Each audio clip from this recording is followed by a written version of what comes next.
కల్తీ కుట్ర ఏ విధంగా జరిగిందంటే 2020 జనవరి ఫిబ్రవరి టెండర్ నిబంధనలు మార్చి కమిటీ మార్చారు. 371 నెంబర్ రెజల్యూషన్ తో నాణ్యతా ప్రమాణాలన్నీ తగ్గించే పరిస్థితికి వచ్చారు. ఆ తర్వాత దశ మీరు చూస్తే 2022 మేలో బోలేబాబా సంస్థపై ఫిర్యాదు విచారణకు ఆదేశించారు. 2022 బీటా సియోస్టెరాల్ తో నెయ్యి కల్తీ జరిగిందని CFTRI ల్యాబ్ రిపోర్టు వచ్చింది. ఈ రిపోర్ట్ 2022 ఆగస్టులో వచ్చింది.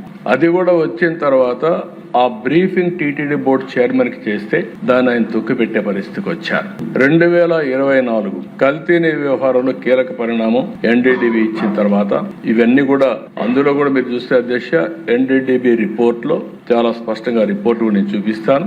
దానిపైన AR డైరీని బ్లాక్ లిస్ట్ లో పెట్టడం, సిట్ తో 2024 అక్టోబర్లో CBI సిట్ వేయడం, అందులో FSSAI వాళ్ళు కూడా చేర్చారు. మొత్తం కూడా ఇవన్నీ ఉన్నాయని 26 జనవరి మొన్నే 36 మంది పైన ఒక ఛార్జ్ షీట్ వేశారు. ఇది చూస్తే అధ్యక్ష మొత్తం ఏ విధంగా జరిగిందని చూస్తే ఇట్ ఈస్ వెరీ క్లియర్. పాలు ఏమాత్రం లేని కంపెనీలు, అలాంటి కంపెనీలు కెమికల్ ఏ విధంగా తయారు చేస్తారు గాడ్ ఓన్లీ నోస్, అలాంటి కంపెనీలకు ఇచ్చే పరిస్థితికి వచ్చారు.